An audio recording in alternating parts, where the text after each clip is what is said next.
तो नमस्कार प्यारे मित्रों, बहुत बहुत स्वागत है आप सभी का हमारे यूट्यूब चैनल पे। दोस्तों आज की इस वीडियो में बात करेंगे class 12th Hindi elective model paper की। दोस्तों आज की इस वीडियो में बात करेंगे दोस्तों 2024 का मॉडल पेपर जो आप सभी के लिए न्यू निकला है। और ये जो आप सभी का विषय रहेगा, सब्जेक्ट रहेगा, वो हिंदी इलेक्टिव रहने वाला है दोस्तों। ठीक है, तो आज हम लोग करेंगे दोस्तों 1 से लेकर 30 के प्रश्नों को, यानी कि जितने भी प्रश्न बनेंगे 1 नंबर टाइप्स के उसको करूँगा। फिर दूसरा जो वीडियो आएगा दोस्तों, उसमें हम लोग लॉन्ग क्वेश्चन को करने वाला है। ठीक है, क्योंकि एक ही वीडियो में बहुत ही ज़्यादा लंबा वीडियो बन जाएगा, तो जिसमें पढ़ने में समस्याएं होंगी सबको। ठीक है, तो इसलिए एक वीडियो आपका ऑब्जेक्टिव, एक वीडियो आपका सब्जेक्टिव रहने वाला है ना। चलिए, तो जिस प्रकार से आप सभी को पता है दोस्तों, आपका जो हिंदी का एग्जाम है वो 80 नंबर का होने वाला है। और आपको पता ही है कि जब भी हिंदी का हम लोग एग्जाम देते हैं तो सबसे पहला जो होता है वो एक गद्यांश होता है, जिसको पढ़ के उत्तर लिखना होता है दोस्तों। ठीक है, तो ठीक उसी प्रकार से यहाँ पे एक आपको गद्यांश दिया गया है, और इस गद्यांश को ध्यानपूर्वक पढ़ के आपको इसका उत्तर यहाँ पे देना है दोस्तों। ठीक है, बस इसको आप लोग पढ़ लीजिए, इसका उत्तर आपको यहीं पे मिल जाएगा दोस्तों। ठीक है, तो देखिए यहाँ पे पहला जो मैं बात करूँ दोस्तों प्रश्न की, यहाँ पे पूछा गया है कि विज्ञान की प्रगति से किसमें वृद्धि हुई है। दोस्तों विज्ञान की प्रगति में जो वृद्धि हुई है वो आधुनिक सुख साधनों से हुई है। तो करेक्ट आंसर ऑप्शन नंबर जो बी देखने को मिलता है वो आपका सही सा उत्तर होगा दोस्तों। ठीक है, इसका उत्तर कहीं नहीं, आपको इस गद्यांश में ही मिल जाएगा दोस्तों। ठीक है, और इसी प्रकार से एग्जाम में भी एक गद्यांश दिया जाएगा, उसको पढ़ के आपको उत्तर देना है। तो इसका करेक्ट आंसर दोस्तों आधुनिक सुख साधनों में वृद्धि हुई है।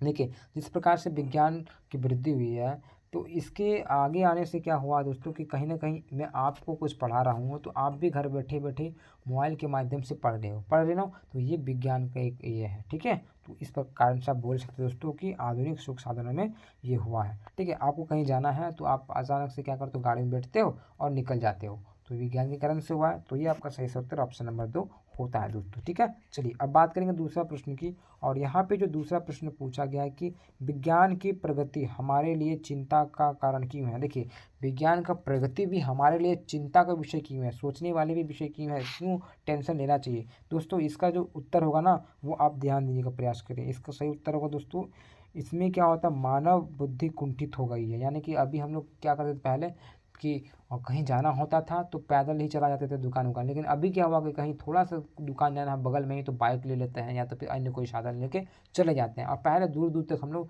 क्या होते थे, पैदल जाया करते थे। तो ये कारण हो गया। दूसरा जो भी करते हैं बैठे बैठे हाँ हो जाएगा, ऐसे ही करते हैं ना, लेकिन पहले ऐसा नहीं हुआ करता। तो ये एक तो चीज़ हो गया ये।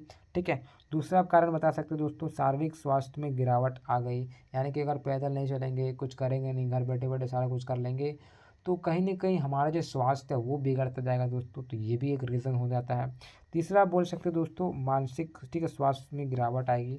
तो टोटल मिला के जो सही उत्तर में बात करूँ दोस्तों, तो ऑप्शन नंबर जो 4 दिख रहा है ये सभी आपका सही सा उत्तर होगा दोस्तों। ठीक है, तो ये भी रीज़न आप बता सकते हो विज्ञान के आने से। ठीक है, कहीं न कहीं ये चिंता होने का विषय है ही चिंतित होने का विषय। दिन भर बच्चे मोबाइल पे पड़े रहते हैं, देखते हैं, देखते रहते हैं, मोबाइल ही देखते रहते हैं, और कुछ इसका काम ही नहीं है। ठीक है, तो आपको सोचना चाहिए। तो यहाँ तक तो क्लियर है ना। चलिए अब बात करेंगे तीसरा प्रश्न की। तीसरा जो प्रश्न पूछा गया है कि उपरोक्त गद्यांश के लिए उपयुक्त शीर्षक क्या है। तो इस गद्यांश के लिए जो शीर्षक है वो आपको बताना है दोस्तों क्या रहेगा।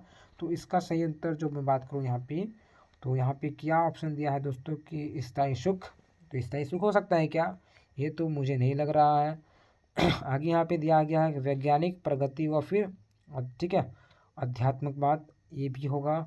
और तीसरा जो यहाँ पे दिया है दोस्तों कि विद्यार्थी जीवन में, ठीक है, अनुशासन, तो विद्यार्थी जीवन में अनुशासन ये भी नहीं होगा यहाँ पे। आगे बात करूँ दोस्तों वैज्ञानिक, ठीक है, विज्ञान जनित उपलब्धियाँ, तो इसका करेक्ट आंसर दोस्तों ऑप्शन नंबर डी सही उत्तर होगा दोस्तों। ठीक है, मेरे हिसाब से ऑप्शन नंबर जो डी दिख रहा है आप सभी का, विज्ञान जनित उपलब्धियाँ, वो आपका सही सा उत्तर होगा दोस्तों। ठीक है ना, ऑप्शन डी। क्लियर, तो चलिए और यहाँ पे आपका दोस्तों चौथा प्रश्न पूछा जा रहा है कि ठीक है विज्ञान जनित बुराइयों से मुक्त कैसे मिल सकती है। तो विज्ञान जनित जो बुराइयां हैं इससे हम सभी को मुक्ति कैसे मिल सकती है। तो इसका करेक्ट आंसर ऑप्शन नंबर यहाँ पे आपको 3 देखने को मिलेगा, भौतिक और आध्यात्मिक उन्नति में संतुलित, ठीक है, सामंजस्य स्थापित करके। तो इसे हम लोग कहीं ना कहीं ये करके हम लोग कर सकते हैं दोस्तों। ठीक है, तो इसका सही उत्तर ऑप्शन नंबर 3 होगा दोस्तों। चलिए पांचवा प्रश्न में बात करूँ दोस्तों, तो पांचवा प्रश्न भी इसी प्रकार से एक पद्यांश से, इस पद्यांश को पढ़ना है और प्रश्न को आपको यहाँ से फिर इसका उत्तर देना है दोस्तों। ठीक है, तो ये भी आसान है दोस्तों, पद्यांश आप लोग पढ़ लीजिएगा। ठीक है, मैंने पढ़ रखा है और मैं डायरेक्टली यहाँ पे अगर मैं पद्यांश को पढ़ूँ तो यहाँ पे समय लगेगा, तो मैं डायरेक्ट आपको उत्तर बताने का प्रयास कर रहा हूँ। पांचवा जो प्रश्न यहाँ पे पूछा गया दोस्तों कि कवि किस ऋतु की चर्चा कर रहा है, तो इसमें जो दोस्तों कवि है ना वो किस ऋतु की चर्चा कर रहे हैं, तो वो ठीक है ग्रीष्म ऋतु की चर्चा कर रहा है। ठीक है, तो इसमें जो कवि है वो यहाँ पे ग्रीष्म ऋतु की चर्चा कर रहे हैं दोस्तों। तो ऑप्शन नंबर जो 4 दिख रहा है वो आपका करेक्ट आंसर होता है दोस्तों। ठीक है, छठा प्रश्न पूछा जा रहा है कि यहाँ वह क्या है। ये है पद्यांश दोस्तों, यहाँ पे पूछा गया कि यहाँ वह क्या है। तो यहाँ पे जो है दोस्तों एक स्त्री है। क्या है दोस्तों, एक स्त्री है। तो आपका करेक्ट आंसर ऑप्शन नंबर 1 होता है दोस्तों। क्लियर ना। चलिए सातवां प्रश्न में बात करूँ दोस्तों, और सातवां जो प्रश्न पूछा गया है कि उपयुक्त गद्यांश के लिए सबसे उपयुक्त शीर्षक क्या होगा। तो इस पद्यांश के लिए जो उपयुक्त जो शीर्षक होगा वो आपको बताना है। तो देखिए इसका जो शीर्षक हो जाएगा वो हो जाएगा रुई चीज के ऊपर, ठीक है, तोड़ती पत्थर। क्या होगा दोस्तों, तोड़ती पत्थर। ऑप्शन जो 3 देखने को मिलता है वो आपका यहाँ पे उत्तर होगा दोस्तों। ठीक है, इसका शीर्षक। चलिए अब बात करेंगे आठवां प्रश्न की, और यहाँ पे आठवां प्रश्न पूछा गया कि यहाँ पत्थर किसका प्रतीक है। तो इस पद्यांश में जो है ना दोस्तों पत्थर जो है वो किसका प्रतीक है।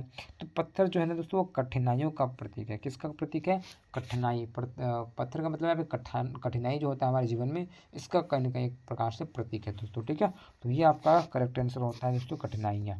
चलिए तो अब बात करेंगे दोस्तों नौवां प्रश्न की, और नौवां प्रश्न जो बनने वाला दोस्तों वो अभिव्यक्ति एवं माध्यम से रहने वाला है, तो इसे भी हम लोग देखने का प्रयास करेंगे। और यहाँ पे जो प्रश्न आप सभी का पूछा गया है कि प्राप्त संदेश का कुटवाचन कौन करता है। दोस्तों जो प्राप्त संदेश है, मान लीजिए आपको कोई संदेश हम भेजें, ठीक है, और आपको वो प्राप्त हुआ, तो इसका कुटवाचन यानी कि अच्छा या बुरा कौन कुछ कहेगा, वो कौन करेगा, जिसको प्राप्त होगा उसे। तो यहाँ पे 4 ऑप्शन दिया है, प्राप्तकर्ता, संदेश वाहक, संदेश प्रसारक, या इनमें से कोई नहीं। तो करेक्ट आंसर ऑप्शन नंबर जो आपको 1 देखने को मिलता है, प्राप्तकर्ता, वो आपका सही सा उत्तर होगा दोस्तों। ठीक है, यानी कि जिसको संदेश भेजे और जिसको प्राप्त हुआ दोस्तों वो इसके बारे में कुछ ना कुछ कहेगा, तो वो आपका सही सा उत्तर होगा दोस्तों, प्राप्तकर्ता। तो 9 का ऑप्शन 1 आपका सही सा उत्तर होगा दोस्तों। ठीक है, तो चलिए आप बात करते हैं 10वां प्रश्न की, और यहाँ पे जो प्रश्न आप सभी का पूछा गया है कि लाइव शब्द का अर्थ है। दोस्तों अक्सर लोग सुनते हैं कि लाइव चल रहा है, लाइव क्लासेस हो रहे हैं, ठीक है, तो लाइव का मतलब क्या होता है दोस्तों, लाइव का मतलब होता है दोस्तों सीधा प्रसारण होना है। ठीक है, क्या होता है, जिसका सीधा प्रसारण होता है। तो इसका करेक्ट आंसर ऑप्शन नंबर जब 1 देख रहा है आपका वो सही सा उत्तर होगा दोस्तों। ठीक है, तो आप लोग देखते हैं दोस्तों क्रिकेट देखते होंगे लाइव, न्यूज लाइव देखते होंगे, बहुत सारे क्लासेस आप लाइव करते होंगे। तो देखिए लाइव में क्या, तो सीधा प्रसारण होता है, एकदम सीधा जो चीज़ें चल रही है उसी समय पे वो हो रहा है दोस्तों। ठीक है, ना तो उसके वीडियो को आप आगे कर सकते हो क्या, नहीं कर सकते हो ना, तो इसीलिए बोलते हैं हम लोग सीधा प्रसारण, डायरेक्ट जो वहाँ पे चल रहा है, जो समय चल रहा है उसी समय वो घटना हो रही है और उसी घटना को आप देख रहे हैं दोस्तों। ठीक है, इसे ही कहते हैं लाइव। तो ऑप्शन 1 आपका सही सा उत्तर होता है दोस्तों, सीधा प्रसारण। चलिए और 11वां प्रश्न यहाँ पे पूछा गया आप सभी का कि सबसे ऊपर बाईं और, ठीक है, प्रेषक यानी कि पत्र भेजने वाले का नाम वह पता लिखा होता है ना, बाईं ओर। तो ऐसे किस पत्र में लिखा होता है, जो देखिए बाईं ओर जो लिखा होता है दोस्तों, एक दाईं एक बाईं, तो बाईं ओर जो लिखा होता है वो क्या होता है, कौन से पत्र में, प्रार्थना पत्र में, कार्यकारी पत्र में, या फिर संपादकीय पत्र में, या फिर व्यक्तिगत पत्र में। तो वो आप बताना दोस्तों। देखिए इसका जो करेक्ट आंसर होगा दोस्तों वो व्यक्तिगत पत्र में लिखा जाता है दोस्तों। ठीक है, जो भेजता है ना, ठीक है, पत्र भेजने वाले का नाम और फिर पता लिखा जाता है वो बाईं ओर कौन लिखता है, वो व्यक्तिगत पत्र को लिखते हैं, है ना, व्यक्तिगत कार्य को लिखते हैं इधर। तो ये आपका सही होता है, और दाईं ओर लिखते हैं किसी को लिखना है तो कार्यकारी के लिए। तो करेक्ट आंसर आपका ऑप्शन नंबर डी हुआ दोस्तों, 11 का ऑप्शन नंबर डी। चलिए और 12वां प्रश्न यहाँ पे क्या पूछा गया कि फीचर से संबंधित निम्न में से कौन सा शब्द सही नहीं है। यहाँ पे फीचर से संबंधित एक कौन सा शब्द है वो सही नहीं पूछा गया दोस्तों, सही नहीं है। तो इन ऑप्शन में बात करो दोस्तों, तो ऑप्शन नंबर यहाँ पे जो 2 देखने को मिलता है वो आपका सही सा उत्तर होगा दोस्तों। कि जो फीचर है ना दोस्तों, फीचर लेखन का एक तय ढांचा या फिर फॉर्मूला होता है। तो इसका एक तय ढांचा या फार्मूला, ये आपका सही सा उत्तर होगा दोस्तों। ठीक है, ये नहीं होता, इसका होता है दोस्तों, तो यहाँ पे नहीं पूछा गया है ना। तो ये फीचर संबंधित निम्न में से कौन सा कथन नहीं है, तो ये आपका सही सा उत्तर होगा दोस्तों। फीचर लिखने का एक तय ढांचा या फिर फॉर्मूला ये नहीं होता है। ठीक है, तो ये आपका सही सा उत्तर होगा दोस्तों, ऑप्शन नंबर 2। बाकी बात फिर आपका जो भी ऑप्शन है फीचर में लेखन अपने विचार डाल सकते हैं, जो भी फीचर में बता रहे हैं उसमें अपने विचार को वहाँ पर डाल सकते हैं दोस्तों। ठीक है, फीचर का मुख्य उद्देश्य मनोरंजन के लिए होता है। फीचर का आमतौर पर जो समाचार रिपोर्टर वो करते हैं, तो इस प्रकार से ये होगा। ठीक है, चलिए, तो ये आपका सही सा उत्तर होगा दोस्तों, फीचर का मुख्य उद्देश्य। ठीक है, एक फार्मूला या तो फिर एक तरह घंटा पे ही होता है। आगे बात करेंगे अगला प्रश्न की, और यहाँ पे प्रश्न 13वां प्रश्न पूछा गया आप सभी का कि निम्न में से कौन सा कार्य संपादक का नहीं है। तो निम्न में से कौन सा कार्य संपादक का नहीं पूछा गया है। तो 13 का ऑप्शन नंबर जो सी देखने को मिलता है, क्षेत्र की खबरें इकट्ठा करना, ये आपका संपादक का काम नहीं होता है दोस्तों। ठीक है, क्षेत्र का जो भी खबर है उसका इकट्ठा करना इसका काम नहीं होता है, तो ये आपका सही सा उत्तर होगा। बाकी बात वो आपका निरीक्षण विरीक्षण करना, पुष्टि उष्टि करना, खबरों का निर्णय लेना, ठीक है, निश्चित समाचार छपवाना है, तो ये उनका काम होता है। लेकिन वो नहीं जाएगा, वो आपका समाचार लेते लेते कितना जगह लेगा। ठीक है, तो ये आपका सही सा उत्तर होगा। तो अब बात करेंगे 14वां प्रश्न की। यहाँ पे जो प्रश्न पूछा गया है कि जनसंचार माध्यमों का प्रमुख कार्य क्या है। ठीक है, जनसंचार माध्यम का प्रमुख कार्य है वो आपको यहाँ पे वर्णन करना है। तो यहाँ पे ऑप्शन जैसे कि दिया हुआ दोस्तों कि लोगों का मार्गदर्शन करना। जी हाँ दोस्तों, जनसंचार का काम होता है मार्गदर्शन करना। जैसे कि मैं आप सभी को अभी पढ़ा रहा हूँ, तो कुछ ना कुछ मैं अच्छे काम कर रहा हूँ, आपको यहाँ से कुछ नॉलेज मिल रहा है। ठीक है, फिर आगे कुछ सजेस्ट भी आप लीजिएगा, भैया क्या करना है क्या नहीं करना है, तो ये एक प्रकार से हो जाता है। दूसरा दोस्तों मनोरंजन करना। हाँ दोस्तों, यूट्यूब हो, फ़ोन है, और जिसके माध्यम से आप मनोरंजन भी कर पाते हो, तो ये भी एक आपका हो जाता है।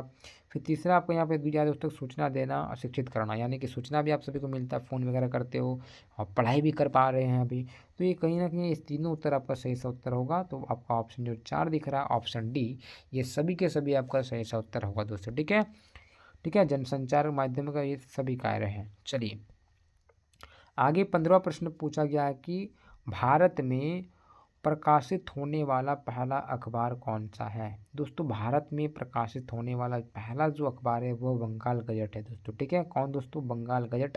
तो ऑप्शन नंबर जो आपका एक देखने को मिलता है बंगाल गजट, वो आपका करेक्ट आंसर होता है दोस्तों, है ना।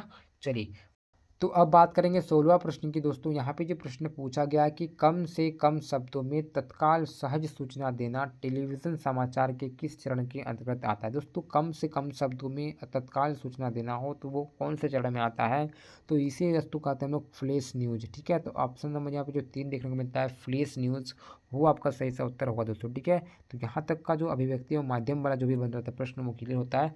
अब हम लोग 17वां प्रश्न देखेंगे, और 17 से आगे जितने प्रश्न बनेंगे वो सारा का सारा आपका पाठ्य पुस्तक से होने वाला है, यानी कि आपका बुक से रहने वाला है दोस्तों। ठीक है, तो आपका जो बुक, जैसे कि आपको पता है आपका अंतराल और अंतराल है, तो यहाँ से प्रश्न बनेंगे दोस्तों। ठीक है ना। चलिए, अब यहाँ पे क्या पूछा बोला जा रहा है कि निम्नलिखित गद्यांश को ध्यानपूर्वक पढ़ के, ठीक है, पूछे गए प्रश्न को उत्तर दे, यानी कि अब आपका बुक से आ गया, ये जो पढ़िए और उत्तर दीजिए। जैसा कि यहाँ पे क्या लिखा दोस्तों कि चढ़कर मेरे जीवन रथ पर प्रलय चल रहा अपने, ठीक है, पथ पर, मैंने निज दुर्लभ पथ बल पर उसने हारी होड़ लगाई। तो ये जो पंक्तियाँ दोस्तों उसके बारे में आपको जानना बहुत ही ज़रूरी है कि ये कहाँ से दिया गया है क्या नहीं, आपको पता होना चाहिए। ठीक है, चलिए, तो यहाँ पे 17वां प्रश्न क्या पूछ लिया गया है कि प्रस्तुत पंक्तियों के रचयिता कौन है, तो आपको पता होना चाहिए दोस्तों। ये जो है ना वो आप सभी का देवसेना का गीत से है, और देवसेना गीत के जो लेखक हैं वो हमारे जयशंकर प्रसाद जी हैं। तो करेक्ट आंसर ऑप्शन नंबर जो आपका एक देखने को मिलता है जयशंकर प्रसाद जी, वो आपका सही सा उत्तर होगा दोस्तों, है ना। चलिए, तो अब बात करेंगे दोस्तों 18वां प्रश्न की। यहाँ पे जो प्रश्न पूछा गया है कि इस पद्यांश का प्रतिघात है। ठीक है, तो जैसे कि आपको पता है दोस्तों ये देवसेना का गीत से लिया गया है, तो देवसेना का गीत से तो लिया गया भैया, लेकिन किसका प्रतिघात है, देवसेना की खुशी का, देवसेना का देश प्रेम का, देवसेना की, ठीक है, प्रेम पीड़ा का, या देवसेना के उत्साह का। तो इसका करेक्ट आंसर होगा दोस्तों ऑप्शन नंबर बी, देवसेना की प्रेम पीड़ा का। क्यों, क्योंकि वो स्कंदगुप्त से प्रेम करता था। देवसेना जो है ना वो स्कंदगुप्त से प्रेम करती थी, लेकिन स्कंदगुप्त से प्रेम नहीं करता था, और स्कंदगुप्त के याद में ही वो इस प्रकार से अपना पूरा का पूरा जीवन बिता दी। ठीक है, अंतिम समय तक वो विवाह भी नहीं की और अकेले ही रही, और वो संध्या वेला में याद करती कि मेरा जीवन कैसा गुजरा, और याद करते करते वो इस प्रकार से सोच रही दोस्तों, है ना। तो अब पीड़ा हो रहा है उसको। तो ऑप्शन 2 आपका सही से उत्तर होगा दोस्तों, देवसेना की प्रेम पीड़ा की।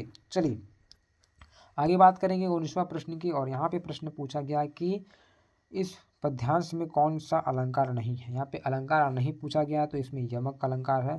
ठीक है, देखिए यहाँ पे यमक नहीं है, रूपक अलंकार है, तो इसका करेक्ट आंसर दोस्तों यमक अलंकार। ठीक है, ऑप्शन नंबर 2 होगा, यमक अलंकार नहीं है। बाकी बाद आपका रूपक है, ठीक है, अनुप्रास अलंकार है, मानवीकरण अलंकार है, तो ये तीनों होगा, लेकिन ऑप्शन 2 नहीं होगा। ठीक है, तो करेक्ट आंसर ऑप्शन नंबर 2 होता है। चलिए, तो अब बात करेंगे 20वां प्रश्न की। 20वां जो प्रश्न यहाँ पे पूछा गया है कि प्रस्तुत पंक्तियाँ किस नाटक से ली गई है? दोस्तों ये जो है ना देवसेना का गीत, वो स्कंदगुप्त नाटक से लिया गया दोस्तों। ठीक है, तो ऑप्शन नंबर जो आपका 1 देखने को मिलता है स्कंदगुप्त नाटक, वो आपका सही सा उत्तर होगा दोस्तों। ठीक है, जो कार्नेलिया का गीत है वो आपका चंद्रगुप्त नाटक से लिया गया, लेकिन जो देवसेना का गीत है वो स्कंदगुप्त नाटक से लिया गया है, तो ऑप्शन 1 आपका सही सा उत्तर होगा दोस्तों। ठीक है, अब बात करेंगे आगे के प्रश्नों की, और यहाँ भी दोस्तों एक आपका गद्यांश दिया है, उसको पढ़ के आपको फिर उत्तर देना है, तो वो आपका चैप्टर का है, यहाँ पे देख लीजिए। जैसे कि यहाँ पे क्या लिखा हुआ है कि और कितना बड़ा, ठीक है, बड़ा करूँ अपना दिल, ठीक है, माँ से कहना मैं भाई और भाभीियों की नौकर खटूंगी, और इस प्रकार से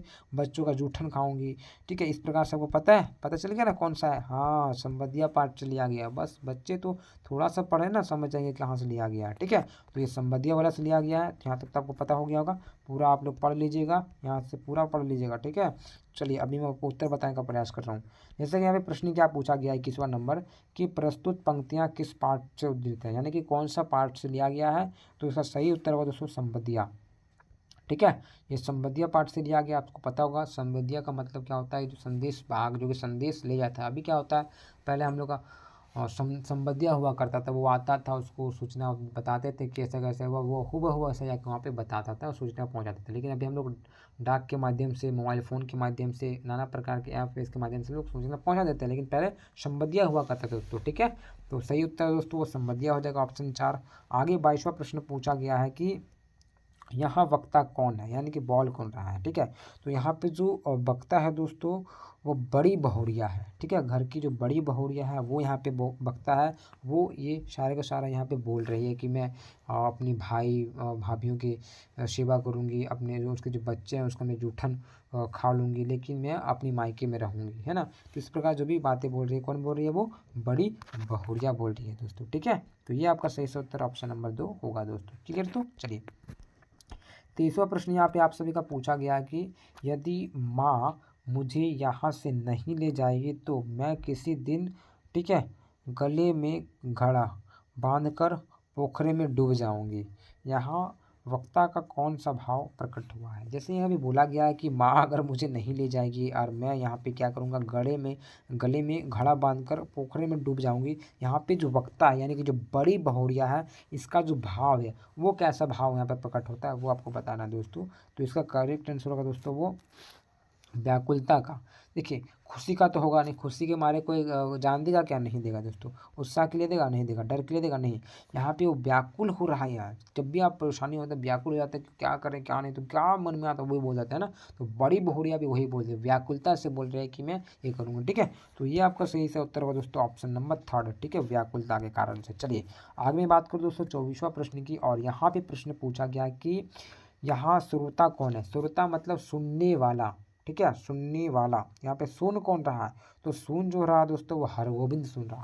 हरगोविंद कौन है?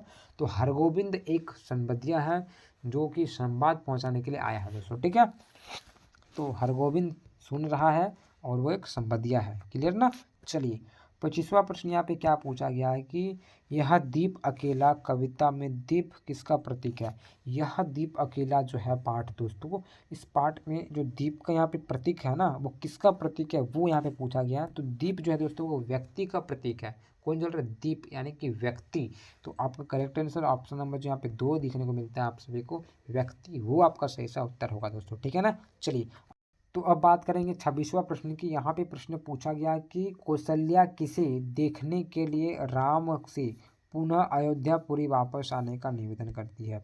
तो अब बात करेंगे दोस्तों 26वां प्रश्न की। यहाँ पे जो प्रश्न पूछा गया है कि कौशल्या किसे देखने के लिए राम को पुनः अयोध्यापुरी वापस आने का निवेदन करती है, यानी कि माता जो कौशल्या है वो किसे देखने के लिए राम को बोलता है कि राम तुम आओ अयोध्यापुरी और देख के जाओ। तो किसे बोलता है? उसके अश्वों को, यानी कि घोड़ों का दोस्तों, उसका जो घोड़ा था वो भी कहीं न कहीं बहुत ही दुखी था और माता ये बोल रही थी कि अपने कम से घोड़ों के लिए तुम अयोध्यापुरी आ जाओ मेरे राम, ठीक है। तो ये आपका सही सा उत्तर दोस्तों ऑप्शन नंबर जो 1 दिखाई दे रहा है आप सभी का, दुखी अश्वों को, अश्व का मतलब होता है घोड़ा, तो दुखी अश्वों के लिए वो बुला रहे थे दोस्तों, ठीक है, ऑप्शन नंबर 1। चलिए, और यहाँ पे 26वां प्रश्न आप सभी का पूछा गया है कि 4 हाथ लघु कथा किसके, ठीक है, शोषण को उजागर करती है। जो 4 हाथ लघु कथा है दोस्तों, इसके किसके शोषण को उजागर करती है, तो 27 का मैं बात करूँ तो ऑप्शन 1 जो दिख रहा है वो मजदूरों की शोषण का बात हो रहा है दोस्तों, है ना, मजदूरों का जिस प्रकार शोषण होता है, तो यहाँ पे इसको लेकर क्या गया है, तो ऑप्शन जो 1 दिख रहा है आप सभी का मजदूरों की शोषण, वो आपका सही सा उत्तर होगा दोस्तों, है ना। चलिए आगे देखेंगे 28वां प्रश्न की, और यहाँ पे जो 28वां प्रश्न पूछा गया कि जो दूसरा देवदास है, तो दूसरा देवदास कहानी में, ठीक है, घटनाएं किस शहर से ली गई है, तो आपको पता होना चाहिए दोस्तों जो दूसरा देवदास है ये जो कहानी है वो लिया गया हरिद्वार से, तो हरिद्वार आपका सही सा उत्तर होगा दोस्तों ऑप्शन नंबर 1, ठीक है, हरिद्वार। क्लियर। तो चलिए आगे यहाँ पे 29वां प्रश्न पूछा गया है कि सूरदास की झोपड़ी शीर्षक पाठ किस उपन्यास का अंश है, तो दोस्तों सूरदास की जो झोपड़ी है ये जो है ना वो आपको पता होना चाहिए वो रंगभूमि का है दोस्तों, कहाँ का दोस्तों, रंगभूमि। तो ये आपका सही सा उत्तर ऑप्शन नंबर जो 2 देखने को मिलता है रंगभूमि, वो सही सा उत्तर होगा दोस्तों, है ना। तो इसी प्रकार से आपका 1 से लेकर 29वां प्रश्न हो गया। अब बात करेंगे 30वां प्रश्न की, और जितने भी छात्र हैं हमारे चैनल से जुड़े रहें दोस्तों, मित्रों को शेयर करें और पढ़ाई में मन लगाकर पढ़ें, ठीक है, आपको सारा करवाया जाएगा, आप सिर्फ चैनल से जुड़े रहें। चलिए बात करते हैं आज का अंतिमवा प्रश्न की, और आखिरी प्रश्न 30वां प्रश्न क्या पूछा जा रहा है कि लेखक ने, ठीक है, खाओ उजाड़ू सभ्यता किसे कहा है, तो दोस्तों लेखक ने जो खाओ उजाड़ू सभ्यता कहा है वो किसे कहा है, तो यहाँ पे जो ऑप्शन दिया है, यहाँ पे ऑप्शन नंबर जो बी आपको देखने को मिलता है, जीवन मूल्यों को, ठीक है, ताक पर रखकर विकास की आंधी छोड़ में शामिल होना है, तो ये आपका सही सा उत्तर होगा दोस्तों, ठीक है, जीवन के मूल्यों को ताक पर रखकर विकास की अंधी दौड़ में शामिल होना, यानी कि विकास की अंधी दौड़ में लगा विकास हो रहा है, विकास हो रहा है, समाज आगे बढ़ रहा है, तो अंधी दौड़ में, अंधी दौड़ में कुछ हो नहीं रहा है, खाली नाम का विकास हो रहा है, तो इसमें दोस्तों, ठीक है, तो ये आपका सही सा उत्तर होगा दोस्तों ऑप्शन नंबर 2, ठीक है। तो इसी प्रकार से आपका जितने भी 1 नंबर टाइप के प्रश्न बन रहे थे ये हो गया, ठीक है। अब हम लोग बात करेंगे इसके बाद जो वीडियो आएगा वो आपका सब्जेक्टिव रहने वाला है, जिसमें हम लोग सब करने वाला है किस प्रकार से आपका प्रश्न उत्तर रहेगा पाठी के, है ना, और भी जो जो भी बनेंगे वो हम लोग करने वाला है, ठीक है। तो इसी प्रकार से दोस्तों ठीक से पढ़िए, अच्छे से रहिए, दूसरे वीडियो मिलते हैं। और एक बात दोस्तों, अगर आप मुझे इंस्टा पे फॉलो करना चाहते हैं तो कर सकते हो, मैं लिंक डिस्क्रिप्शन बॉक्स में डाल दूंगा। साथ ही साथ आप मेरे टेलीग्राम चैनल को ज्वाइन कर सकते हैं दोस्तों, वहाँ पे आप सभी को सारे नोटिस मिलता रहेगा, परीक्षा संबंधी जानकारी और भी अन्य जानकारी आप सभी को वहाँ पे मिलती रहती है दोस्तों, ठीक है। इसी प्रकार से अच्छे से रहिए, दूसरे वीडियो मिलता है। जय हिंद, जय भारत।